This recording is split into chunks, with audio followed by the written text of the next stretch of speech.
তবু খাঁচা থাকে না।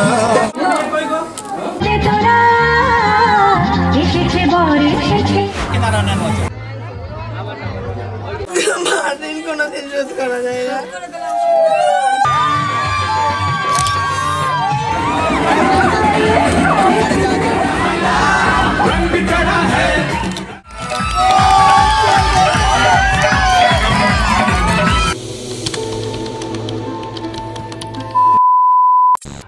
আজকে আমার বিয়ে, এই দিনটার জন্য কিন্তু আমাকে 8টা বছর অপেক্ষা করতে হয়েছে। আজকে সেই দিন, কিন্তু বিগত দিনের কি কি প্রিপারেশন এই বিয়ের জন্য নিতে হলো, চলুন সেইগুলো আগে দেখিনি। বিয়ের প্রিপারেশনটা শুরু হয়েছিল 3 মাস আগে থেকে। সাদা মাটা বাড়িটা রঙিন কাগজে মোড়ানো হলো, অপরিচ্ছন্ন শুকনো গলিগুলো ফিরে পেল তার আসল রং, আর দেখতে দেখতে পরিবর্তিত হলো বাড়ির অগোছালো রূপ। দেখতে দেখতে চলে আসলো সেই দিন, আজকে আমার আশীর্বাদ। তারপর মেজদার হাত থেকে নিয়ে নিলাম প্রণামী। সামনে নানা বললেও মনের মধ্যে কিন্তু লাড্ডু ফুটছিল। আর আজকেই ছিল আইনসম্মতভাবে আমাদের বিয়ে, যেটাকে বলে রেজিস্ট্রি ম্যারেজ। দিন যত এগোচ্ছিল ততই বাড়ছিল আইবুড়ো ভাত খাওয়ার গল্প, আর তার পাশাপাশি নিজেকে সাজিয়ে তোলার প্রবণতা। বিয়ের 2 দিন আগের থেকে জোর কদমে শুরু হয়েছিল তত্ত্ব সাজানোর কাজ। তার পাশাপাশি অন্ধকার বাড়িটা সেজে উঠেছিল টুনি লাইটে। বাড়ি সেজে উঠলেও প্যান্ডেলের কাজ কিন্তু তখনও সম্পন্ন হয়নি। রাতভর চললো প্যান্ডেলের কাজ। পরের দিন অর্থাৎ বিয়ের দিন সকাল থেকে শুরু হলো বৃদ্ধির অনুষ্ঠান। এই অনুষ্ঠানেই ঠাকুরমশাই হাতে একটা জিনিস ধরিয়ে দিয়ে বলেছিল, এটা কিন্তু খুব সাবধান, কারণ এটা যদি শালীরা লুকিয়ে ফেলে তাহলে কিন্তু বিয়ে হবে না। তার পাশাপাশি জরিমানাও কিন্তু অনেক দিতে হবে।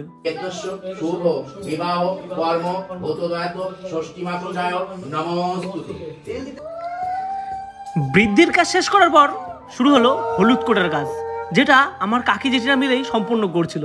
আর আমি দেখুন আজকে বিয়ে, তাও নিজের বিয়ের ব্লগ করতে ব্যস্ত। ভাই বিয়ে করতে যাচ্ছি দর্পণ নিয়ে, নিজের প্রথম লজ্জা লাগলেও এখন কিন্তু মনে হচ্ছে না একটু যাচ্ছি। সব থেকে বড় ব্যাপার, ভোরবেলায় উঠে ভুলেই গেছিলাম যে আমার বিয়ে। বিয়ে করে ফেললাম, তা তোমাদেরও হোক, 4-5টা করে হোক।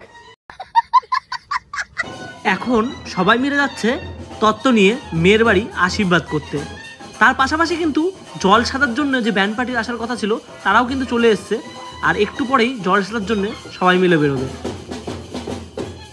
এই যে সামনের ছাদনাতলাটা দেখছেন, এর কাহিনীটা একটু পরে বলছি। ইচ্ছেটা আমার ছিল জল সাজতে যাওয়ার সময় ভিডিওটা আমিই করব, কিন্তু ওই ছাদনাতলা সাজানোর জন্য আমার এই জায়গাটায় যাওয়া, কিন্তু অনেকটাই ভালো লাগছিল যখন দেখলাম একত্রে হয়ে বাড়ির এতজন চেনা পরিচিত মানুষ আনন্দে মেতে উঠেছে আমার বিয়ে বলে।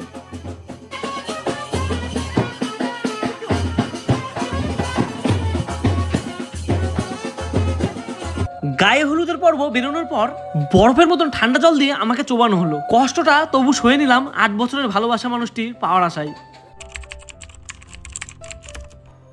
হ্যাঁ, বিয়ে তো করতে যাচ্ছ। হ্যাঁ, বিয়ে করতে সবার জন্য একটা বিপদে পড়ে, যখন গেট ধরে না 10-15 হাজার টাকা চলে যায়। কত টাকা ব্যবস্থা করলে? 150 रुपया देगा ভাই। ফাইনালি কিন্তু আমি পুরোপুরি রেডি, আর আমি এখন যাচ্ছি বিয়ে করতে। তা পুরোপুরি মানে রেডি হওয়ার পরে এই যে মালার যে ওজনটা, এটা কিন্তু অনেকটাই বেশি। আমার মনে হচ্ছে ঘাড়ে ব্যথা করছে, আর হাতে কিন্তু দরমন। তো চলো আজকে না খেলা হবে, বিয়ে হবে।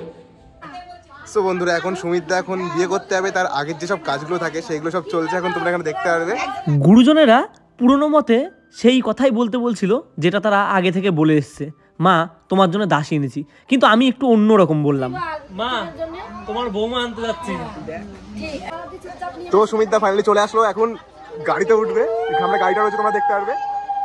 এই যে সুমিতদা, এই যে গাড়ি পুরো রেডি আছে। এখন গাড়িতে উঠছি, বিয়ের জন্য যাচ্ছি। দেখি চলো, টুপুর খুলে যাচ্ছে।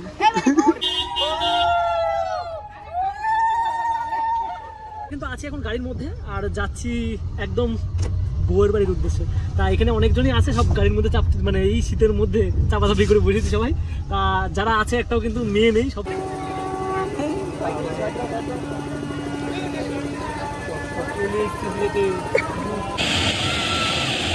এই তোমাকে কোলে করে নিয়ে যাবে। ভালো হবে, আমরা দাঁড়ায় আছি, ঢুকতে দেবো না কিন্তু। এই যে এখন সুমিতদাকে পুরো আটকে রেখেছে, গেট ধরেছে এখন সুমিতদা। ঠিক আছে, সেই ডায়লগটা বাড়ির থেকে দিলে একটু বলো।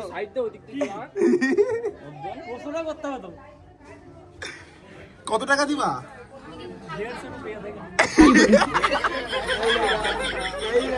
এখন কিন্তু আমি বসে আছি খাটের পর। ব্যাপারটা হচ্ছে এখানে কিন্তু অনেক রকমই স্ক্যাম চলছে। তা আমার কাছে টাকা চাওয়া হয়েছিল, ঠিক আছে, ফোন বলে আমার পকেটে আছে, তার পকেটে আছে, কিন্তু ব্যাপারটা ফোনটা এখন দেওয়া যাবে না, কিন্তু যা ডিমান্ড করেছে সেটা কিন্তু দেওয়া যায়, কিছু হলেও দিতে হবে, নাহলে প্রেস্টিজটা থাকবে না। সবার প্রথম কথা হচ্ছে বউকে দেখে ফেলেছে এই মেরেছে। সব থেকে বড় ব্যাপার যে আমার যে বউ, সে কিন্তু ছবি তোলায় এতটা পরিমাণ ব্যস্ত, সে কিন্তু ভুলেই গেছে যে বর এসেছে। তারপর শুরু হলো বিয়ের প্রথম ধাপ, যেখানে আমি একা একা অপেক্ষা করছি, এখনো কিন্তু বউ আসেনি। তারপর কিন্তু এটা হওয়ার পরেই কিন্তু সিঁদুরদানের পর্ব শুরু হবে। সুমিতদা এখন পুরো রেডি হয়ে গেছে, তো সুমিতদা কিছু বলো। এতক্ষণ কিন্তু একটা অন্য পোশাকে ছিলাম, সেই পোশাকটা কিন্তু চেঞ্জ করা হয়েছে। এটা মেয়ের বাড়ির পোশাক, যেটা আমাকে দেবে সেটা এখন পরনে দিয়েই কিন্তু আমার বিয়ের কারুকার্য সম্পূর্ণ হবে। আর হাতে কিন্তু এটা কিন্তু এটা কিন্তু মানে আমার টার্গেট, ঠিক আছে, এটাকে পুরোপুরি ফিক্সড করে দেওয়া হয়েছে যে এটাকে সবসময় সামনে রাখার জন্য। আর এখানে দুটো মালা দেওয়া আছে, এটা হয়তো মালা বদলের জন্য, আর এটা হয়তো আমার গলায় ফিক্সড থাকবে একটা। আর উপর টোপর খুলে আছে, টোপর কিন্তু দেখতে বেশ সুন্দর লাগছে, আর এটা একটু ভালো সেট হয়েছে, ওটা থেকে ভালো সেট হয়েছে। তো চলো বিয়েটা করেই ফেলি, বলো। হ্যাঁ, বিয়ে একবার করে ফেলি, বিয়ের পিড়িতে দেখা হচ্ছে। ভালোই কিন্তু লাগছে দেখো, মানে মালাটা থেকে শুরু করে, মানে সুমিতদা ও দেখা যাচ্ছে বদের গোড়া পুরো একদম। বউয়ের দুই জামাইবাবু তাকে নিয়ে ঘোরাচ্ছিল আমার চারিপাশ দিয়ে, আর তারাও ভাবছিল যে বিয়েটা একবার কমপ্লিট হোক, তারপরে এইভাবে তোমাকেও ঘুরতে হবে। আর আমিও কিন্তু মনে মনে টেনশনে ছিলাম যে এরকম ঘোরাচ্ছে, আমারও একদিন এরকমভাবেই ঘুরে বেড়াতে হবে তার পিছন পিছন। হ্যাঁ, সত্যিই তাই। আজকে যে সময় দাঁড়িয়ে আমি ভিডিওটা এডিট করছি, এখন কিন্তু তার পিছন পিছনই আমার এরকমভাবেই ঘুরে বেড়াতে হচ্ছে। এরপর আসলো শুভ দৃষ্টির পালা। আমি কিন্তু এটাকে নিয়ে আরো বেশি ভয়ে ছিলাম, ভাবছিলাম বউ বলেই না বসে যে এত দেরিতে কেন আসলি, কারণ 8টা বছরের সম্পর্ক, সেখানে কিন্তু বন্ধুত্বটাই বেশি থাকে, তারপরে তাকে ভালোবাসা। তারপর বউ যদি হয় পুলিশ, তাই রাগটা তো একটু বেশি থাকবেই। তারপর কিন্তু শুভদৃষ্টি আর তার সাথে মালা বদল হলো। এই বৌদিকে কিন্তু আমরা দেখতে পাচ্ছি, তুমি কিন্তু দেখতে পাচ্ছ না। মনে লাড্ডু ফুটছে, ওইটাই তো সেরা সেরা। অনেক কম দেখা যায় এরকম শুভদৃষ্টি। এদিকে বৌদি, এই যে মালা বদল হয়ে গেছে।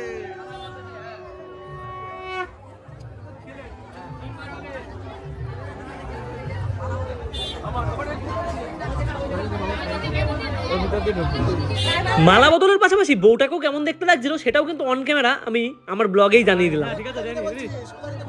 বউটা কি সুন্দর লাগছে দেখতে। হঠাৎ করেই কনের দাদু চালাকি করে বলল যে আমার বউটাকে নিয়ে নিলে, দুজনের মাঝে তো আমার বসার কথা। তার উত্তরে যেটা বলেছিলাম,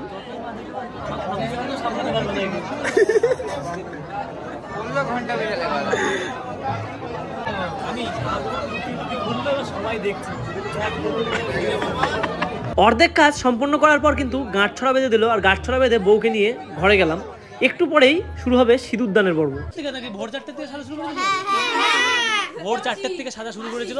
তা এই যে এখন আসলো, কিন্তু ওরা যে মেন আনন্দগুলো ছিল সেটা যে মিস করলো, সেটা কিন্তু ওরা বুঝলো না। দেরিতে আসার জন্য এদের ধন্যবাদ, কারণ এরা যদি থাকতো তাহলে একটু আরো সমস্যা বেশি হতো। দেরিতে আসলো, হ্যাঁ, কারণ কিচিমিচির করিনি তো, মন্ত্রটা ঠিকভাবে উচ্চারণ করতে পেরেছি, আমার খুব খুশি হয়েছে। সুমিতদা, এক্সপেরিয়েন্সটা কেমন? এক্সপিরিয়েন্স বলতে মুখে রুমাল চাপা দিয়ে ঘুরতাম, এতগুলো ক্যামেরাম্যান একসঙ্গে ছবি নিয়ে চলে গেল, সব ঘুরতে ফেল লাগছে।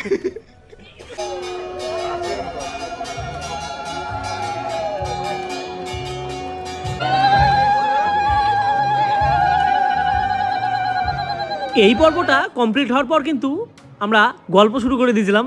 তারপর জ্যাঠা বলল যে বিয়ে হচ্ছে, একটু বিয়ের দিকে মনটা দাও। পিছন থেকে একজন বলল এখনো সিঁদুরদান হয়নি, এখনো পুরোপুরি বউ তোমার হয়নি। আর বউ কানের গোড়ায় বলেই যাচ্ছে এমন ভাবে সিঁদুর দেবা যাতে নাকে সিঁদুর পড়ে, তাহলে কিন্তু ছবি খুব সুন্দর আসবে। 8টা বছরে যত সমস্যার সমাধান আমাদের করতে হয়েছে, তার থেকেও বেশি সমস্যা 4 ঘন্টায় এই টোপরটা আমার করেছে, কারণ বারবারই টোপরটা খুলে যাচ্ছিল, আর আমি এক হাত দিয়ে ধরেই পুরো বিয়েটা কমপ্লিট করেছি। অবশেষে সম্পূর্ণ হলো সিঁদুরদানের পরিকল্পনা। যেটার অপেক্ষা আমরা 8টা বছর ধরে করছি। অনেক ঝগড়া রাগকে 8 বছর ধরে মানিয়ে নিয়ে বউ হিসাবে স্বীকৃতি দিলাম সুপ্রিয়া। যদিও একটু প্রবলেমের সম্মুখীন হচ্ছিলাম, কারণ ঘাড়ের সাইড দিয়ে হাত দিলে স্মৃতিটা ঠিক দেখা যায় না, আর অনেকেই পিছন থেকে হেল্প করছিল। কিন্তু আমি অনেক বিয়েতেই দেখেছি যারা হাতের পাঞ্জার উপরে হাত দিয়ে সেই স্মৃতিটাকে রাঙানোর সময় হাতটা রেখেই দেয়। এটা কিন্তু একদমই ভুল, কারণ ছবিটার সময় ছেলের হাতটা আসে না, কারণ সিঁদুরদানের মুহূর্তটা এমন একটা মুহূর্ত যেটা ক্যামেরাম্যানরা ফোকাস করে থাকে সেই মুহূর্তটাকে তুলবে বলে। সেই জায়গায় হাতটা দিলে কিন্তু ছবিটা ঠিক মতন আসে না। একটা মেয়ের জীবনের সবচেয়ে সুন্দর মুহূর্ত সিঁদুরদানের মুহূর্ত, আর সেটা যদি হয় নিজের ভালোবাসার মানুষের হাত দিয়ে, তাহলে তো কোনো কথাই নেই। তারপর ক্যামেরাম্যানের জন্য কিছু পোজ সিঁদুরদানের নিয়ে নিলাম। বউ কিন্তু আগেই বুঝতে পেরেছে বর আমার ভয়ে ঘামছে, আমাকে দেখেই ঘামছে, সেই জন্য কিন্তু বউ ঘামটা ভালো মতন মুছে দিচ্ছিল।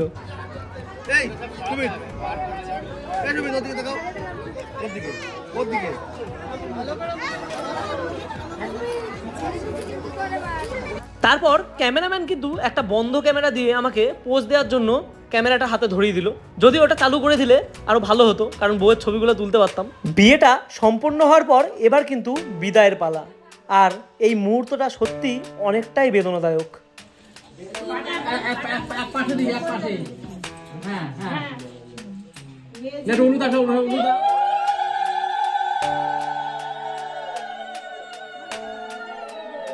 মার্দিন কোনোদিন রোধ করা যায় না।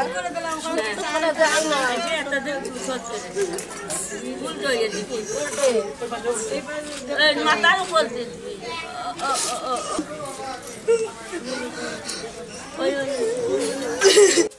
বিয়ে অনেকেই করে, কিন্তু এই যে ছেড়ে যাওয়ার কষ্টটা, এটা শুধু মেয়েরাই বোঝে, এটা ছেলেরা বুঝতে পারবে না কখনোই।